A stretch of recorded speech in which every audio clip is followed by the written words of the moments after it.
At eto, hindi natin dapat ingatan, ang kilig na talaga namang pinalalaganap nina Alden Richards at Catherine Bernardo.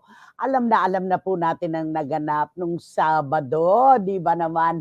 Naka-face mask sila tapos ay nako, naka-cap pa sila, pero booking na booking pa rin na sila ay nag-date.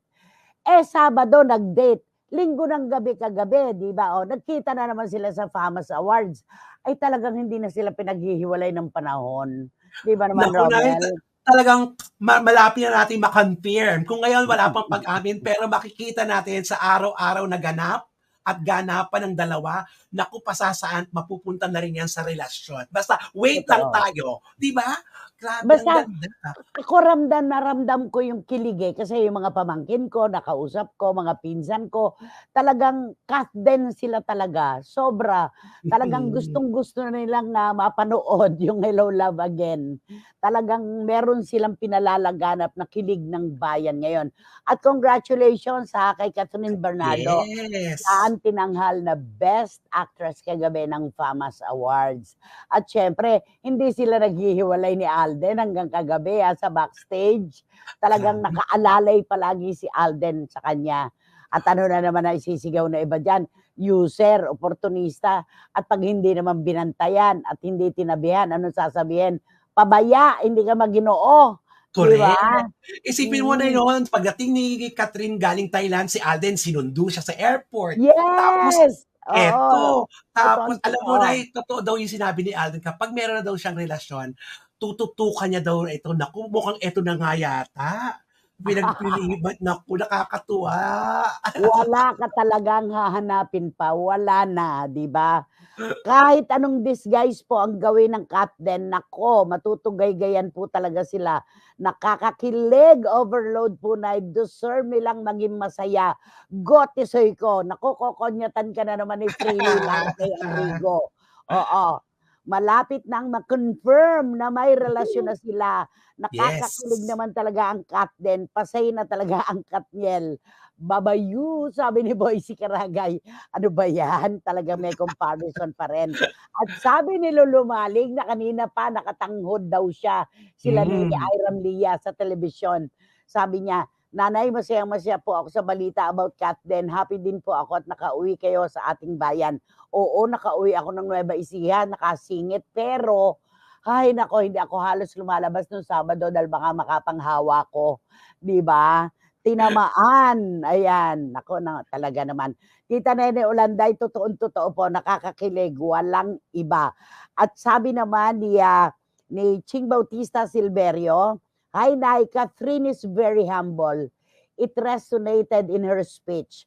So well-deserved ang FAMAS Best Actress Award niya." Tama, Ching. Mm. Ito yung batang walang ka-ere-ere, kaya nagkakasundo sila ni Alden, parehong humble, walang ka-ere-ere. At sabi ni Juris Dr. Channel, Nay, ang kantang bagay para kina Alden at Catherine ay We Could Be in Love. Nako, barikutot, pakinggan mo to. We Could Be in Love daw ang title na maganda para sa kanila. Na ang lyrics ay anyone who's seen us knows what's going on between us. It doesn't take a genius to read between the lines. Totoo Ayun, naman pasok. Oo, totoong-totoo naman, 'di ba? At sabi naman ni Tita Julie Paras, nako, isang linggong tutukan na naman 'to. Sana nga patungo na sa totoong relasyon ang Katden. Bagay na bagay sila, sabi ni Tita Julie Paras. Oo, tama. At sabi ni Marichu, Nay, sabi nga po ni Alden, what you see is what you get. So confirmed, ha ha ha. Sabi niya, what you see is what you get. Kung ano nakikita nyo, yun na. Ganun lang yun 'di ba? Napakaganda naman. At sabi ni John, it's about time na maging sila na. They blend together. Parehong humble, walang ka-ere-ere, Mm. marunong sa buhay, sina Alden at Catherine. Thank you, John. At parehong family-oriented, humble, God-fearing, kaya blessed silang dalawa. Parugtong naman yan ni Boyzie Karagay. Totoo naman yan, di ba? At si Wating-Wating, nasa isang lugar po ng England ngayon na ang phone daw doon ay puro puti, hindi pula. Hulaan mo kung bakit.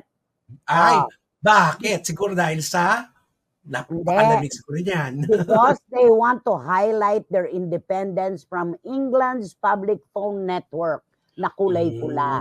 Alam mo kahit sa mga kulay-kulay may mga ano May talaga, 'di ba? senyales na rin talaga Oo, lahat, 'no? pero ayan nakatutok pa rin siya, mag-iingat ka diyan, wating-wating, At kahit kukurap-kurap ang signal sa Visoria, paikot pa rin ang mensahe si nanay ng bayan. Ibang klaseng magpahalaga, oo, hindi na mawawala 'yon. 'Pag hindi ako nakapagpaikot ng mensahe araw-araw, kulang ang buhay ko, sa Hindi totoo lang. kumpleto ang araw kapag Ilang walang mensahe. ilang taon ko na pong ginagawa ito at para bang isa siyang sinumpaang tungkulin na aking tinutupad araw-araw. Siguro mag-aano lang, magkakaroon lang siguro talaga ng araw na walang mensahe kapag hindi na kayang pumindot ng mga daliri ko sa telepono. Mm. Yun lang yon. Parehong positibo ang dating nila sa tao, walang kayabang-yabang. Kaya blessed na blessed sina Katrina at Alden, sabi ni Tita Nene Olanday. Naku, totoong-totoo po yan. Kaya naku talagang sinundo sa airport. Kinabukasan, nag-date. Date. Kagabi magkasama na naman. Kumusta naman ang mga kwentuhan sa telepono? Nako, abangan nyo po yan bukas naman sa SNN. Grabe. Kumusta naman ang mga telebabad dyan, di ba? Okay, at sabi pa uli ni John, they look so lovely together. Ang mga pamangkin ko, sila talaga ang tinitilian. Kailangan na talagang ipalabas ang Hello Love Again. O, mga pamangkin ni John yan, Talagang ano,